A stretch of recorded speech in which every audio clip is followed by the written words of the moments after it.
Hi, my name is Tanya Hernandez, and I'm Vice President of Government and Industry Relations at Acuity Brands. So leadership, let's talk personal leadership. So whether you're the president of a company or organization, in the C-suite or department head, have responsible charge, the manager of people or processes, or perhaps you're the chief whatever, think laundry, coffee making, yard worker, budgeter, meal preparer. Leadership is personal. So leadership starts with you and how well you've mastered or are working toward mastering these 6 key leadership traits.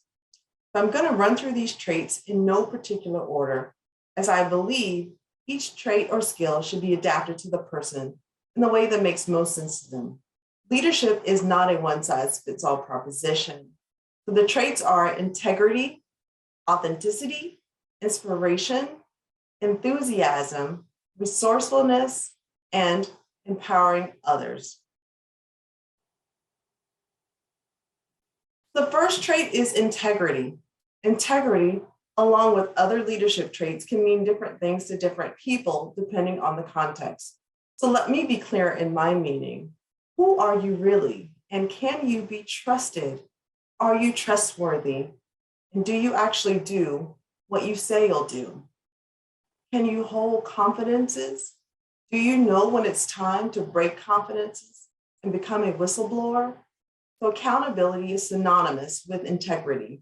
When you demonstrate personal integrity, you're likely to be sought after for thought leadership and for results-driven responsibility. So next, let's talk authenticity. We hear about your authentic self and being able to bring your whole self to work. But can you actually be you? Are you comfortable with you? So as a Black woman engineer, I will admit to my struggle with attempting to unsuccessfully fit in at work. I remember my go-to wardrobe included khaki pants, a golf shirt, and Timberland loafers. It took me years to become comfortable wearing feminine clothes that actually complemented my body, and including my signature big earrings. So also being comfortable with corporate logo, even my Southern accent, most people can't tell that I'm from North Carolina anymore until you get to know me. So not being afraid to ask questions, even if you don't have a completely formed question. We're all different, and there's no reason for us to feel the need to be the same or to conform in order to feel appreciated.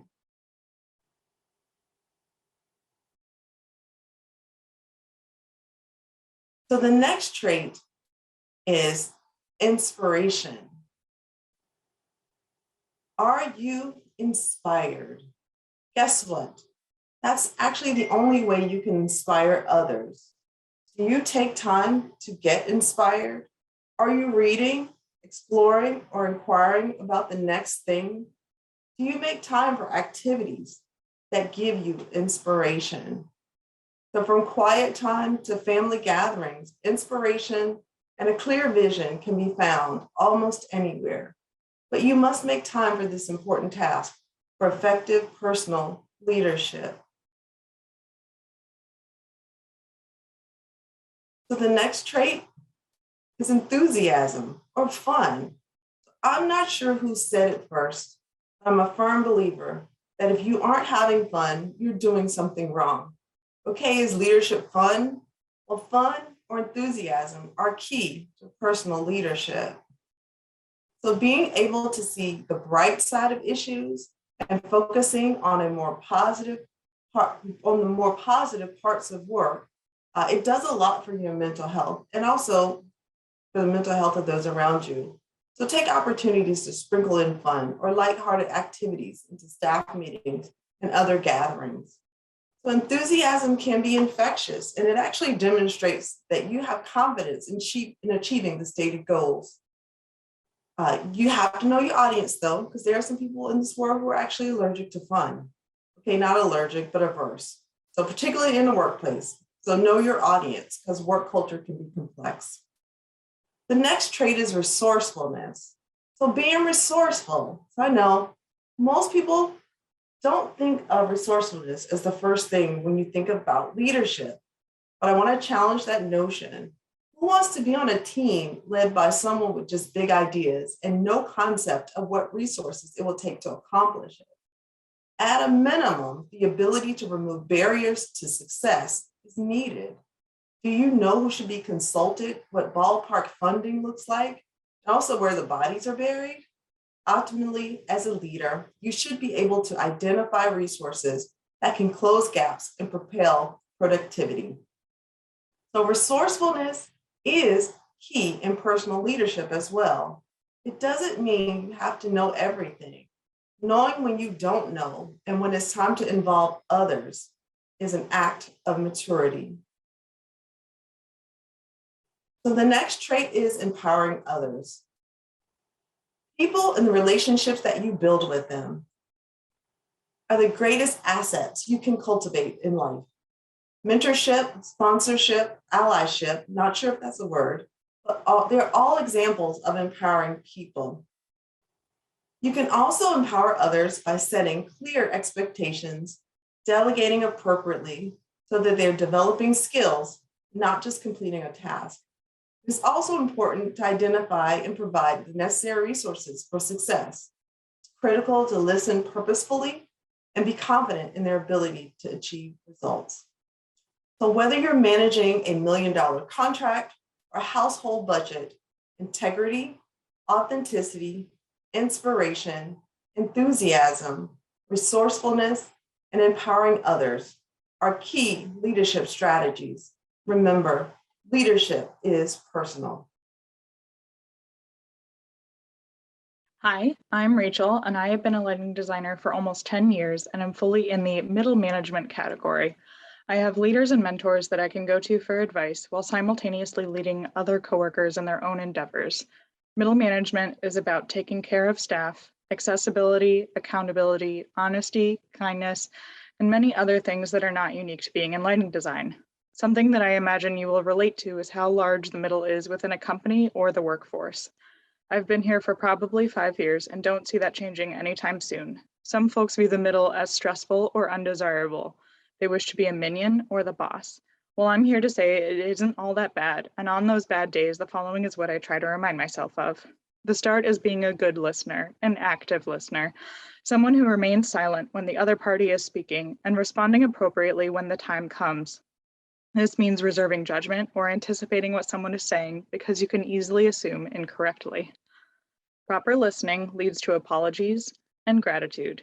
It leads to real conversations with collaborative results, building trust and the exchange of knowledge. Apologizing does not make you weak, it makes you human, and showing gratitude is so important.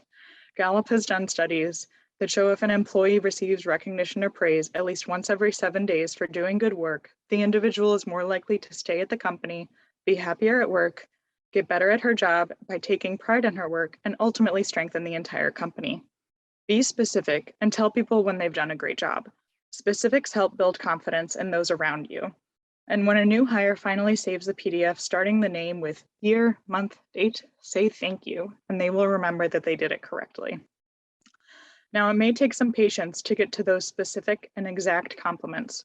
Remember to be mindful, having self-control in difficult situations. Don't make rash decisions, flying off the handle, complaining to your manager. Take a breath, take a step back, provide some context to the situation at hand, and start a conversation with an open mind.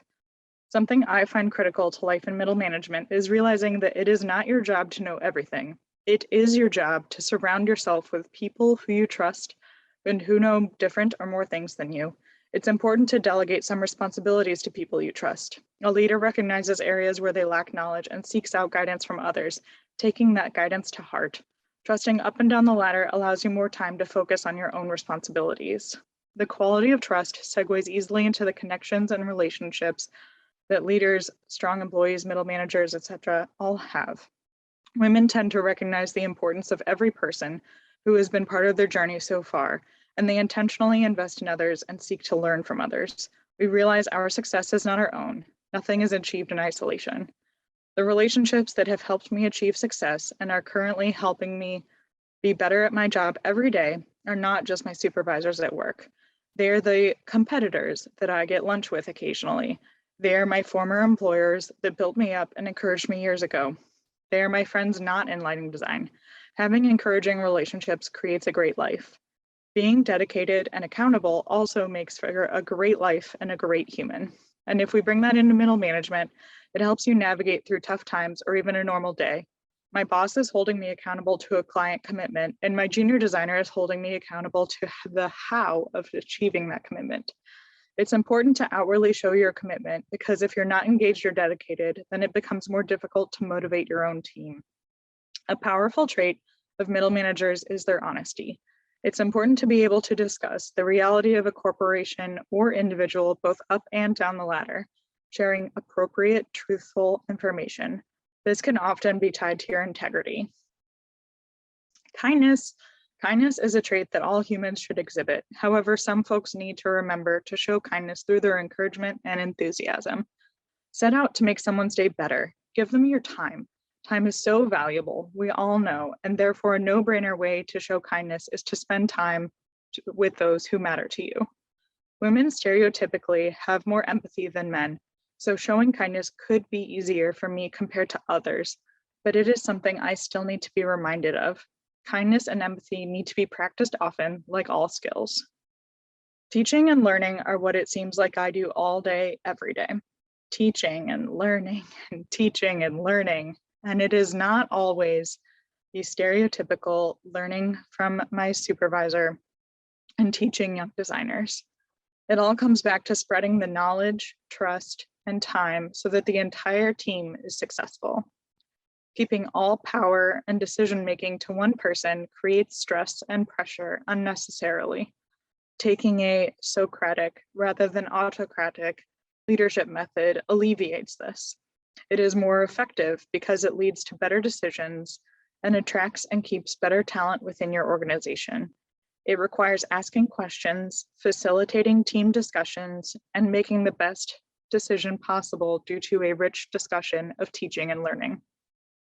Clear communication is another virtue of a great human. I need to be able to tell my vision to the team in addition to how to achieve the goal. If this doesn't happen, then the results will not meet expectations. Words have the power to motivate people, yet we all use words differently. I need to describe and explain things well so everyone understands what is said. As a lighting designer in middle management, this means that I take the big picture concepts, the large brushstrokes of the senior designer, and distill and delegate that to a junior designer to draft.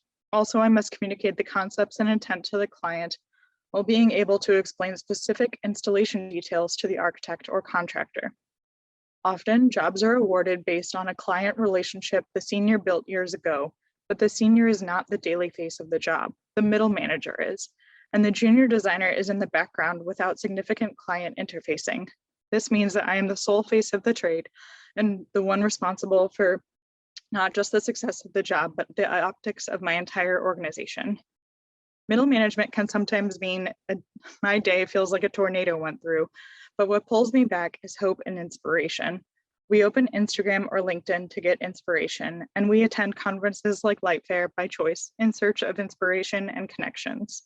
Steve Jobs once said, "Innovation distinguishes between a leader and a follower." In order to get ahead in today's world, and in order to continue my middle management climb, I must be creative and innovative at the same time.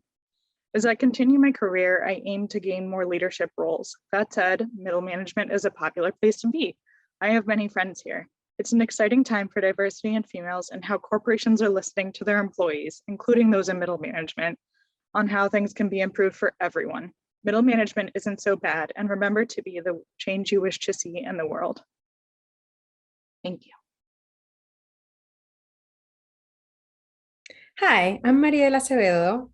I work for Solus in Oregon. I am an outside sales rep. I work with contractors and distributors, and I have been doing lighting for about 20 years. I started out in Puerto Rico, but now I live in Oregon. So this is my presentation about Latinidad and code switching, how I've changed everything. Hope you enjoy it.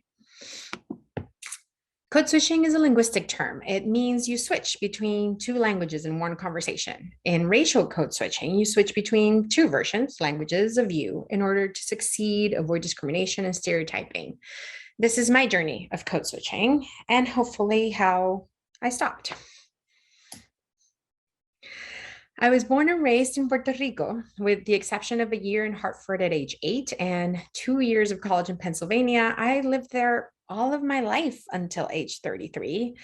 It's not like I completely fit in there, but that is a whole other presentation about the concept of femininity in Latinx culture. Not while we're here. In 2013, I moved to Portland, Oregon, the whitest city in America, according to the statistics and the Atlantic. The Latinas don't even make the wheel. We're under some other race. And most Hispanics here are from Central America. Being from the tropics, the coast, it's a whole different vibe. Let's address the not so big white Puerto Rican in the room. I can pass. When I'm with my blonde, blue-eyed kids, even more so. There is a lot of privilege that goes with that. If you looked at this picture, you wouldn't immediately ask, where is she from? Or maybe my bright jumpsuit kind of gives me away. But because I don't fit into people's expectations of what a Latina looks like, they don't understand my differences as cultural differences. And when I try to explain it to them, they usually say, you don't look Puerto Rican. Okay, who in this picture looks Puerto Rican to you? Hint, it's all of them. I learned how to code switch early in life. I went to a fancy Catholic school full of rich conservative kids. My parents are very liberal and were middle class. I couldn't wear designer jeans and I had the wrong hair. In Puerto Rico, there's a slang, fresita, little strawberry. It's used to describe posh kids. When I went to parties with my best friend, we used to say we were undercover bananas. I knew before I moved to Portland that I was different. I'd been there for a wedding 5 years before. On the left is how Puerto Ricans will dress for a wedding. When I showed up with the same dress to Paul's wedding in Oregon a few months later, I was so embarrassed, I ended up wearing my jacket all day. And that is how the muting began. This is how I am on the bright side. This is how I feel I need to come off in order to fit in at my kids' school and at work. This muting is a constant conscious effort to adjust my behavior and demeanor, starting with how I speak. And it is exhausting. Part of passing is speaking perfect English. And because I do, I worry so much about mispronouncing things since people will just think me uneducated. I struggle with these words every time I have to say them. I also don't know that many English idioms. I'm always doing bad Spanish translations. Because of this, I always make a point of explaining that English is my second language. It's always so funny when I hear this. I learned English from Archie Comics and Nancy Drew and Fear Street and Sweet Valley Girls. Half of my dialogue is onomatopoeias. I also can't do math or say the alphabet in English. So please, Mr. Hoffenstein, spell your name out slowly for me. And don't get frustrated. My English really isn't that good. In the balance of being true to myself and not putting people off is how sticky to be about my name's pronunciation. The most common answer when I introduce myself is, how do you spell that? Only to be followed by a rueful, I can't roll my R's, but that is so pretty. And then the consequent butchering of my name. My middle ground is that when asked, is it Mariel? I say good enough. One of the biggest forms of code switching for women with curly hair is straightening it. I don't do it often, about 3 times a year when I get a haircut. Inevitably, whenever I do, I get so many compliments about how professional I look, how classy it is. I started absorbing that so much that I started purposely doing it before business trips. Let's be honest, curly hair, it's hard to manage. It takes a lot of product to make it look tamed and brushed. The wrong wind or 10% humidity can turn 20 minutes of work useless. Yet when my hair is natural, I feel so much brighter, vibrant, and real, yet also constantly self-conscious. So a challenge, turning of the tables.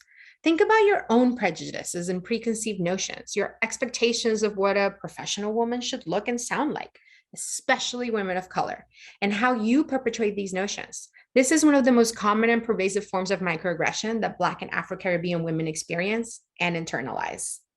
The other huge thing is wardrobe. When you Google businesswoman, these are the first pics that pop up. My body, most of our bodies, they look nothing like this.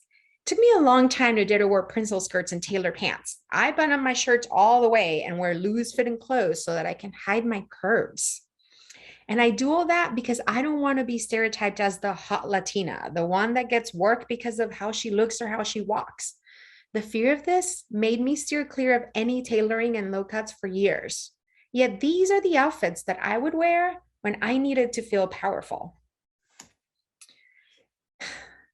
As I grapple with what I am, what I represent, and what it is that I want to put out there, I realize that it's just not my hair or my clothes that I change. It's my tone of voice, the movement of my body, the acceptance of what is proper, and the concept of personal space that doesn't belong to me. So, what do I do? During the past 2 years, I've reclaimed a lot of myself. I've unmuted. True, there is a privilege that allows me to do that, the place that I am in my career. And after a year of being at home and only communicating through a computer, it's going to be really hard to go back to the code switched me. But the truth is, I'm always better at my job when I'm myself because the switching takes energy. I was grappling with all of this while walking in late spring in Portland when I stopped to admire some roses and realized that I had never liked roses before. I thought they were boring, stale, had no personality. Because for store-bought roses, perfection is the point. Sameness, identicalness, close, tight, delicate, and stripped of thorns. And on this walk, it clicked why I suddenly liked these roses. In their natural element, when roses are allowed to bloom, they are multicolored, multi-hued with brown edges, imperfections, and big thorns. They have a deeper, sweeter smell. They look a little wild and untamed, and so do I, but that's okay. Thank you. Hi, I'm Alana Shepard, Principal of Intangible Light and founder of the North American Coalition of Lighting Industry Queers. In this presentation, I will be bombarding you with statistics about the LGBTQ+ community. Most of it is not specific to the lighting world and is offered without commentary or judgment. Hopefully, it will guide you towards some powerful conclusions. If you would like to know more, please visit naclick.org. 69% of Americans approve of people engaging in same-sex relations. Did you say to yourself, that's pretty good? Remember that the flip side of that means that roughly 1 in 3 people think it's wrong. And it gets worse as you move from urban and northern areas into rural and southern areas. Only 42% believe that people in same-sex relationships should have the right to marry, despite many of them being accepting of same-sex relationships. The Supreme Court deviated from the Court of Public Opinion in the 2015 Obergefell ruling, guaranteeing LGBTQ folks the fundamental right to marry. 10% of LGBTQ+ Americans are married to a same-sex spouse. That works out to about 0.6% of all Americans. This is a 50% increase over the same statistic from before the landmark 2015 Supreme Court decision legalizing same-sex marriage across the country. An average of 6 in 100 people self-identify as LGBTQ. Younger people, Gen Z, are more than 12 times more likely to self-identify as queer than pre-boomers. What's also interesting is that another 12.6% of respondents who didn't answer the question or answered no opinion. 2% of live births do not fall within the male-female sex binary. Adding this to self-identifying trans and non-binary folks, there are more trans, non-binary, and intersex people than there are redheads. I guess that makes me extra special. Seriously though, walk the show floor and count the redheads. It makes you think. Before the pandemic, LightFair International boasted attendance of over 10,000. That means that, statistically speaking, there were around 200 trans or gender non-conforming people walking around the show floor. How many of those folks do you know? Probably just me if I had to guess. Why do you think that is? Despite a prevalence equal to or greater than gingers, only 40% of Americans report personally knowing someone who is transgender. Why is that? We lack the hard data, but a large percentage of trans people never transition out of fear. And similarly, some transition fully and start a completely new life living stealth. Switching gears, a recent Gallup poll says that 13% of liberals self-identify as LGBTQ versus 4.4% of moderates and 1.3% of conservatives. The actual numbers are likely less skewed than it might appear due to the chilling effect conservative culture can have on both self-discovery and self-identification. On the topic of politics, more than 250 anti-LGBTQ bills have been introduced in state legislatures around the country, most of which target transgender people.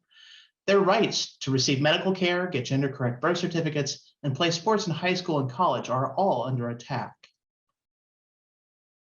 These bills are almost all being pushed not by concerned citizens, but rather by anti-queer interest groups, such as the Heritage Foundation, Alliance Defending Freedom, and the Eco Forum. Thankfully, voters aren't buying it. Even 60% of conservatives believe that trans folks should be able to live freely and openly. That means, of course, that 40% don't. And some folks really, really don't. So far this year, 34 transgender people have been murdered, a marked increase over 2020, 37, which itself was a massive jump over 2019, 22. In all years, the victims were overwhelmingly Black and lived in southern states. 75% of trans people who die by violence get misgendered and dead-named by law enforcement and or the media. Long-held beliefs about gender norms, as well as pervasive stereotypes, contribute to both their violent deaths and their continued disrespect. Even in death, they are denied the respect and affirmation they long for in life. 84% of transgender and gender-expansive youth do not feel safe in the classroom. 40% of transgender kids report being bullied regularly at school, and 40% of trans folks attempted suicide at some point in their lives. For not exactly equal reference, the suicide attempt rate for the general population in 2019 was 0.6%. More than half of young transgender folks have no access to restrooms and locker rooms that align with their gender, despite the reality that sexual assault carried out in bathrooms by transgender people is virtually unheard of, while sexual assaults and violent attacks against trans folks is commonplace. In 2017 Harvard study, 59% of LGBTQ folks felt that they are less likely to be afforded employment opportunities because of their queer status. Even though the Supreme Court ruled in 2020 that Title VII of the 1964 Civil Rights Act includes LGBTQ people, there are 27% of trans people report having been fired, denied a promotion, or experienced some other mistreatment as a result of their gender identity. Unemployment rates among trans folks is more than 3 times that of the general population. 20% of trans folks report having experienced homelessness at some point. When trans folks do find themselves in the shelter system, 55% report being harassed by shelter staff or other residents. 29% have been turned away outright, and 22% were sexually assaulted by residents or shelter staff. HUD recently overturned a Trump administration ruling banning trans folks from shelters that align with their gender. Speaking of housing discrimination, there are still 20 states that have no explicit prohibitions for gender discrimination based on sexual orientation or gender identity. 22 states have no bar against public accommodations discrimination, and 35 states have no bar against discrimination in credit lending for LGBTQ folks. Now, I have zero regrets. My status as a queer trans woman was not a choice, but living my truth as publicly as I do and being an advocate for others was. The lighting world has been tremendously welcoming and supportive through my gender journey. I possess a power that I never did before, partly from living as myself, but a fair amount comes from you. Thank you so much.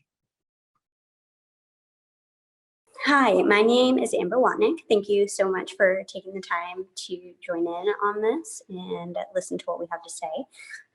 I've been in the lighting industry for about 6 years, and I'm currently the inside sales manager for Tarshetta USA in Orange County.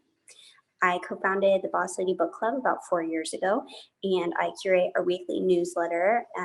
We call it the Boss Lady Love Note, and it usually has about 3 items that are relevant to either what we're reading, creativity, design, really just whatever I think is going to be interesting to everybody on the letter. So here we go.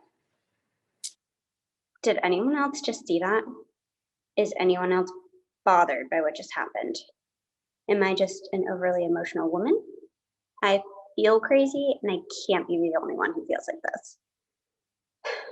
Is there anyone that I can talk to about these things? Boss Ladies. Boss Lady is a book club. We promote equitable workplaces, help each other grow personally and professionally, and sometimes read the same book. Our initial challenge: how to create an open, trusting group out of a room of people from competing design firms. Have anything you might not tell a coworker? How about telling a competitor instead? Yeah, you first, Professor. So how do we get to know each other if we have to keep our guard up? The books open the door. Lean In was the first thing we read, and its content started a discussion about family, maternity leave, there being real no work-life balance, real problems that, when shared, foster community. The books we read bring up the difficult topics for us, like reproductive rights and religion, and a moment of lift. The book starts a conversation, and we can respond in kind because it doesn't feel like we're the first one making a disclosure. Shared problems and experiences that once made you feel isolated now make you feel connected. The experiences shift from personal problems to cultural issues. So what culture exactly lacks a platform? Let's take a look at the average networking event: golfing, trade shows, happy hours. Who feels most comfortable in these environments and who can most easily attend? Extroverts, people without dependents, singles, boss ladies, the network for those who don't quite fit into the average old boys club. Isn't network just another overused business word? Networking isn't just sometimes fun, it's important for professional development. Strong networks can increase a person's perceived value within their company, create more work leads, get you quicker responses, and lead to promotions. So they matter. And if they matter, it's important that access to them be equitable. Networks are especially important during career moves. As many boss ladies can attest, when you move locations or jobs or both, it can feel like you're starting from scratch. And while you're navigating your new workspace, figuring out where you fit in, you need people who have been there, done that, and can assure you that even the most successful people experience imposter syndrome. Meaningful connections also help us avoid what is called the broken rung, the gap between entry level and management. More women are getting started in STEM, but mothers drop out of the workforce at much higher rates than men. Once you get started in your career, you might see fewer opportunities for promotion, mentoring, and role models. Boss Lady connections help keep those opportunities viable. Role models and mentors help keep you out of what Alicia Hernandez calls the likability trap. Minorities in the current professional world face a culture that encourages them to mimic the behaviors of the majority. We think women who are emotional are too feminine, but dislike them or call them bitchy when their leaders are successful. Speaking of bitchy, Boss Lady likes to mix things up with titles that are unexpected or even considered inappropriate for a professional group. Why Men Love Bitches is an early 90s dating guide for women, but we read it as a social commentary comparing the nice, eager to please yes girl to the strong, opinionated, so-called bitchy woman. The first book that we read when lockdown started was about alcohol. Coincidence? I think not.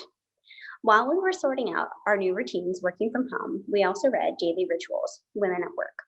Boss Lady allowed us to process the departure from our former routines and demands with those who are familiar with our day-to-day. There's a joke that white women's solution to every social justice issue is to start a book club. In this case, when George Floyd was murdered, it gave us the space to confront the pervasive fear of not wanting to say anything because you're afraid of saying the wrong thing. Boss Lady is lucky to have members who spoke about the experience in America as a minority and about our America-centric worldviews. By now, we're all aware of the difficulties that working from home caused caregivers, mothers disproportionately. They were expected to do their day jobs while simultaneously handling family and home. Boss Lady also pointed out that those without caregiving responsibilities were sometimes assumed to have the capacity to absorb excess labor. Our community represented both ends of the spectrum and provided perspective accordingly. Every once in a while, we do a free-for-all and everyone brings in something to share.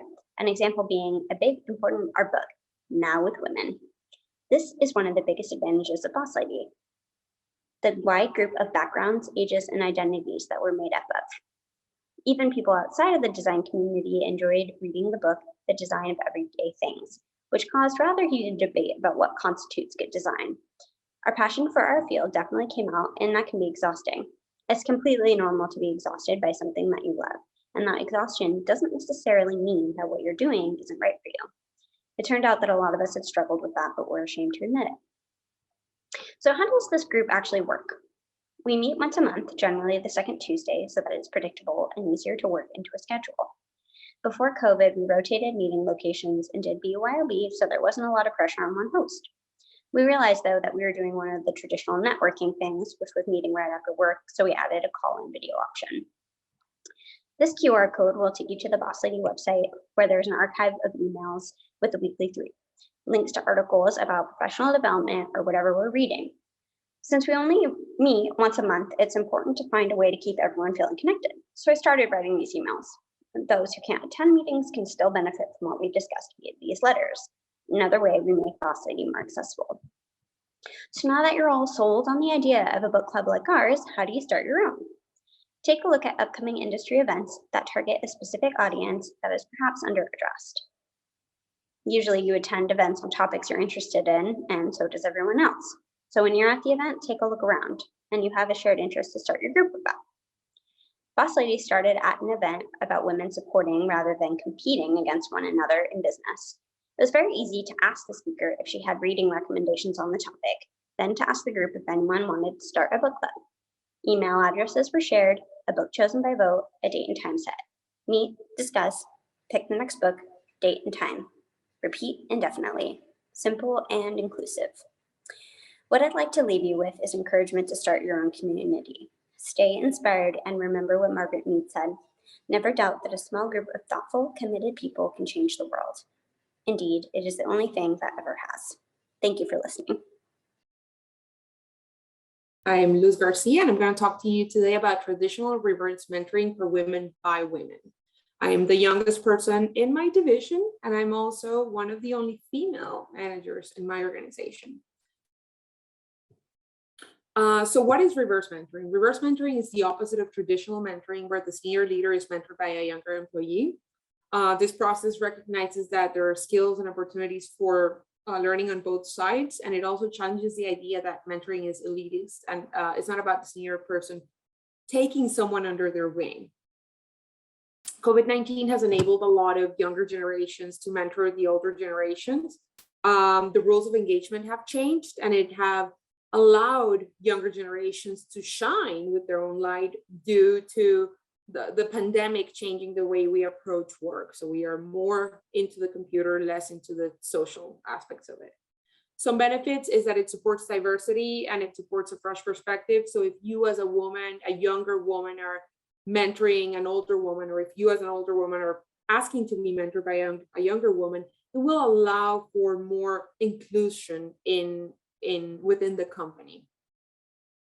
It benefits also a company because it promotes more stable teams, because it creates more retention of employees, up to 97% more retention, which means that you have to do less training of your employees and you can spend more time working on your team goals, which generates more profit. It also allows for faster adoption of technology. Reverse mentoring among any gender has shown to promote progress in technology. 160 million women will need to shift their role to adapt to technology by the year 2030. And this will allow those women to take into jobs that they wouldn't have otherwise. So if you mentor older women, you'll be able to adapt them into the new world. During COVID-19, we saw the reality that women lost 54% of the jobs that were lost during COVID-19. It increased the burden on those women that kept their jobs, and women had to either leave their jobs or take on to more weight. So less women in the workforce will mean by 2030, if we continue on this downward pattern, that we will have $1 trillion less dollars in gross domestic product gain in the US if we continue on this pattern. The alternative to that is that if we continue on the pattern that we were in 2019, we could grow by $13 trillion by 2030. So that means that we would have $14 trillion more of opportunities by just keeping an upward pattern where women are taking on to bigger roles compared to the net loss. So in our industry, what this means is that power of the pack is the best way to do traditional mentoring. And this is something that we should continue to do. It means that we should attempt to support any change that women want to improve. put in their companies, childcare, maternity leave, even if it's not directly affecting you, even if you don't want to have kids, even if it doesn't affect you right now, support anything that women do. That's the best thing to do in traditional mentoring. To be a mentor, you also have to find people that you work with that you could mentor or that could mentor you. Build a network within your own company that you could create a little mentorship program and analyze what areas can be improved upon. Also take initiative to take advantage of what each generation does best. So notate what baby boomers, what Gen Xers, what Gen Zers, Gen Y, millennials do best, and how we complement each other and empower on a daily basis so that we can provide advice to each other on how to do different things. Mentoring is great for companies, but mostly for employees in general, because companies where there's mentorship programs have higher salary increase rates than other companies. It makes people feel more valuable, and it allows women to continue mentoring other women.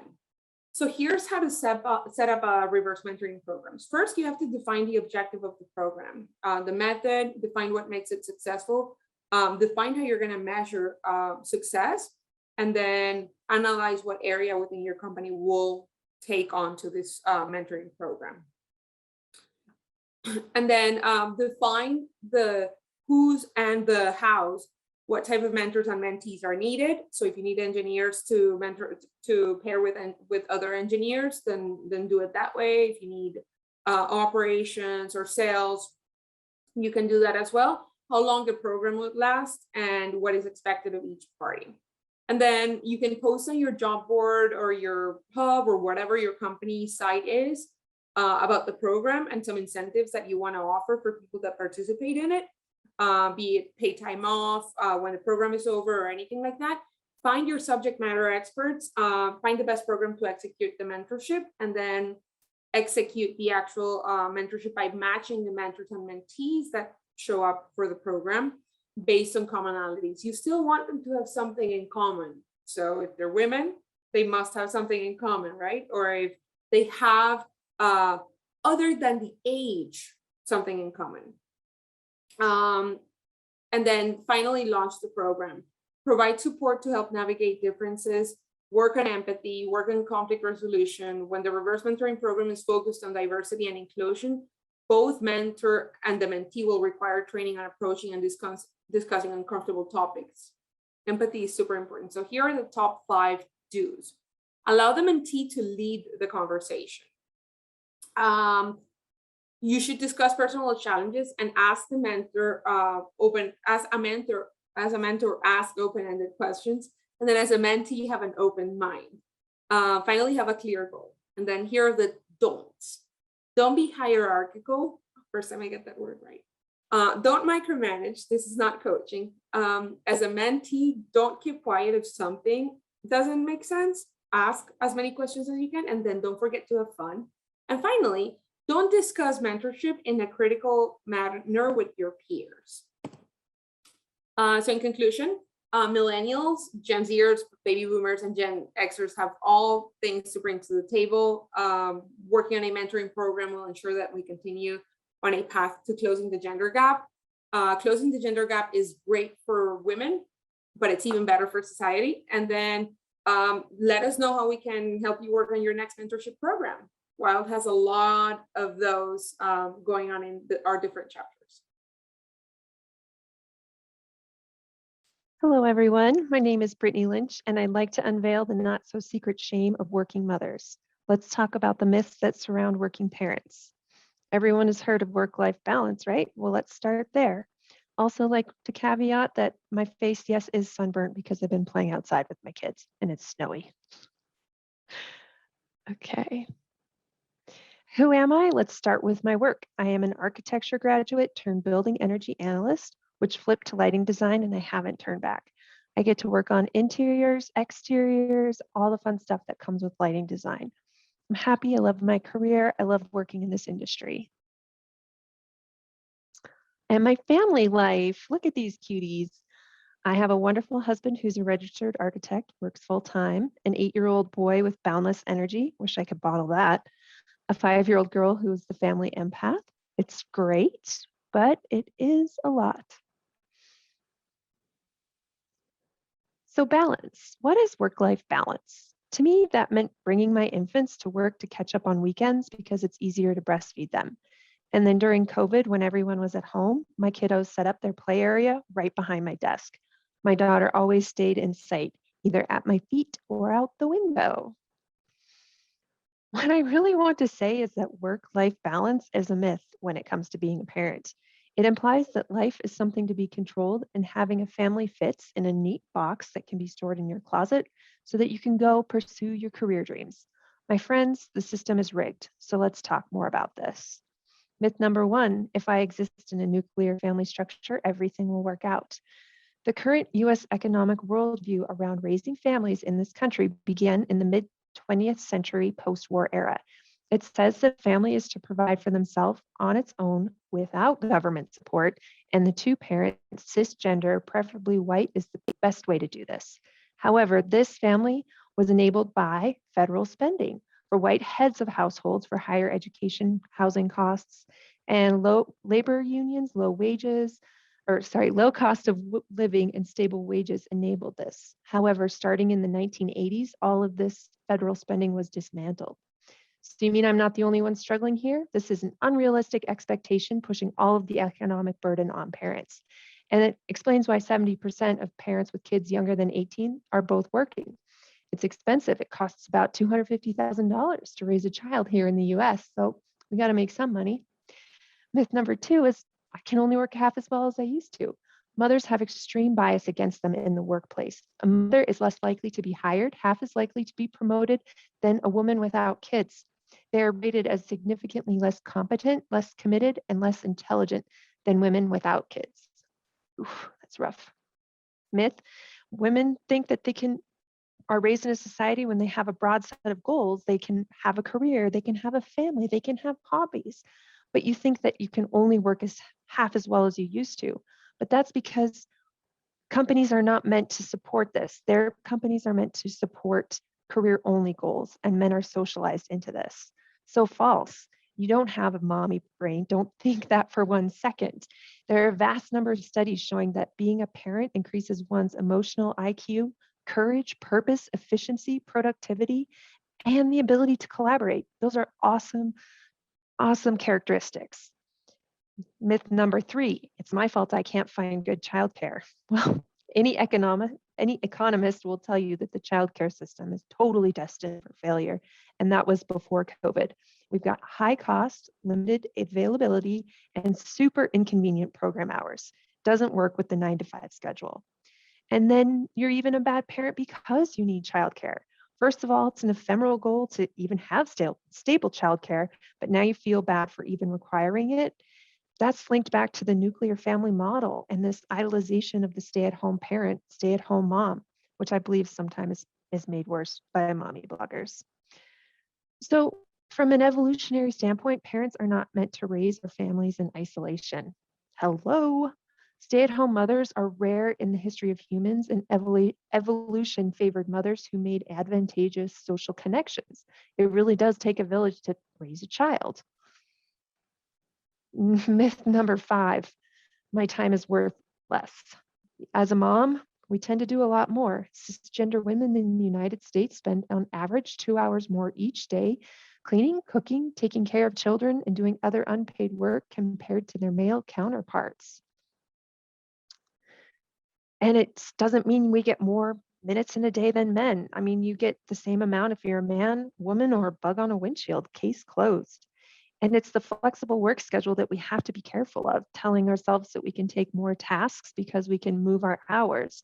But what happens is we end up, getting 4 hours of sleep to do it all. Myth number 6, all I need are more life hacks and all my problems will be solved. Stressed parents, especially mothers, are told that these problems are ours to solve. And if you learned anything so far in this talk, the lion's share of parental stress is a product of the US economic model and how companies are structured. Another sad discovery, I'm all alone in this. There's a general feeling of isolation and shock for all parents. Author Amy Henderson, remarking on her hundreds of interviews of first-time moms, found themselves blindsided by how difficult it is to be a mom and regularly felt disappointed in themselves.